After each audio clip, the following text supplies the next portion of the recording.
В това видео ще покрием най-често срещаните грешки, които се получават в контент маркетинга. Затова, ако искаш да разбереш кои са и как да не ги допускаш, остани до края на видеото. Грешка номер 1. Хвърляш цялата си концентрация върху нещата в самият клип, а именно скрипта в него, самото видео, как ще бъде заснето, каква ще бъде светлината, ако щеш и как ще бъдеш облечен в него. Как ще кажеш самият текст и с какъв тон, какъв едит трябва да направиш, за да задържиш аудиторията да изгледат клипа до край. А след това какво описание да сложиш на клипа, какви хаштагове, как да направиш клипа отличен с ефекти, с описание, с текст. Често се вманиачаваме във всичко около самото записване на даденият клип, че пропускаме най-важното нещо, а именно какво стои за този клип, а именно самият мисловен процес. Не познаваме достатъчно добре аудиторията си, не познаваме техните нужди и техните желания, не познаваме достатъчно добре бизнеса си и продукта, който продаваме, както и конкуренцията ни. Не знаем какви плюсове има бизнеса ни, за да можем тези плюсове да ги използваме правилно в клиповете. Решението е едно. Концентрирай се в нещата, които стоят зад самия клип, защото снимането и обработката е само част от изграждането на клипа. Грешка номер 2. Първата голяма грешка, която допусках с първите ми брандове, с които работех, беше, че не познавах достатъчно добре тяхната аудитория. Не знаех на кого говоря, дали аудиторията е съставена от деца, от възрастни, не знаех техните проблеми, техните нужди и техните интереси. Защо биха купили даденият продукт или услуга? Това са само част от въпросите, които трябва да се запиташ и да си запишеш. Най-важното е да знаеш кой стои пред теб и на кого се опитваш да продаваш. Първо трябва да опознаеш човека пред себе си и чак тогава да се опитваш да му продаваш.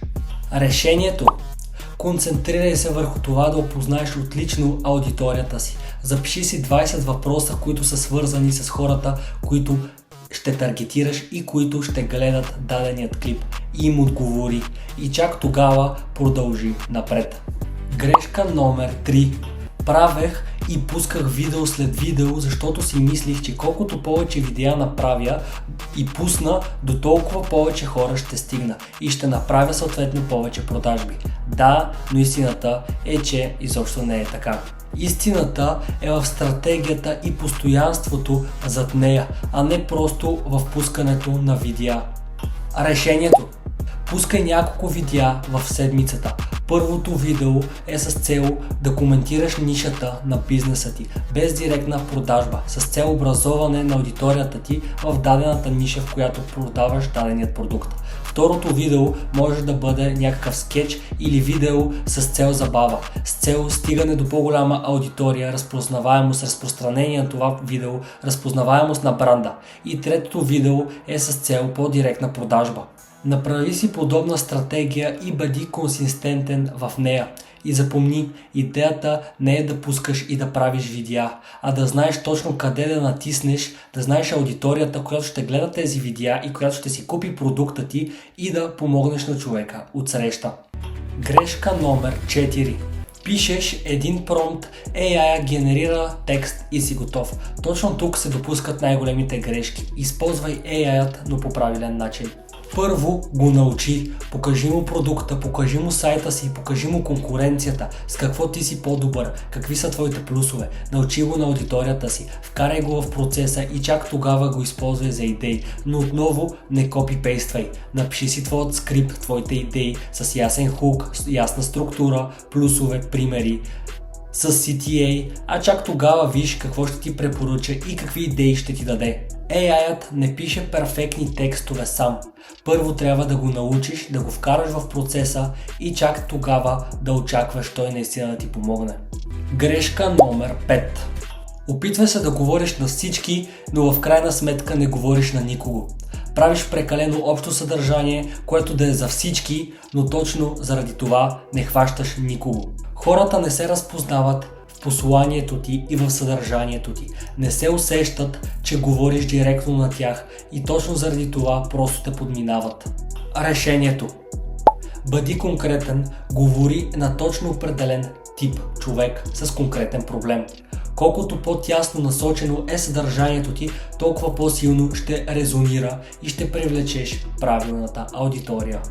Проблемите, които мислиш, че имаш и трябва да подобриш, но в действителност те не са проблеми.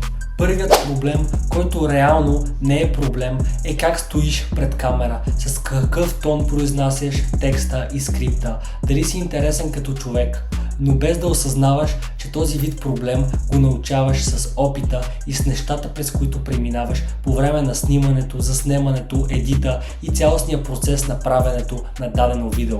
Не се концентрирай да си добър от ден едно в това нещо. Това ще стане с опита и работата ти с различни клиенти. Вторият проблем, който си мислиш, че имаш, е, че нямаш достатъчно добра техника. Нямаш камера, нямаш микрофони, нямаш добра светлина. Истината е, че съдържанието и стойността, която даваш, са много по-важни от самата техника. Можеш да започнеш и с телефон. Важното е какво казваш, а не точно как го заснемаш. Отново, това ще дойде с времето, с опита и с работата. Третият проблем е, че мислиш, че нямаш достатъчно идеи. Реално идеите идват от самия процес. Колкото повече правиш, толкова повече ще виждаш какво работи, какво не и ще ти идват все по-нови и нови идеи. Важното в случая е да не чакаш перфектната идея. Започни процеса, а тя ще дойде. Никога първата идея не е най-добрата, но като я измислиш, идват още идеи, още и още. След това започваш да търсиш перфектният хук, перфектната структура, перфектното ясно послание и нещата се нареждат. И идеите идват една след друга от само себе си. В днешното видео разгледахме най-често срещаните грешки в хора, които тепърва започват в контент маркетинга и грешки, които аз също съм допускал в моето начало. Долу в коментарите напиши коя грешка си допускал и ти и как си успял да преминеш през нея. Абонирай се, защото предстоят още по-добри клипове и нека си помогнем взаимно.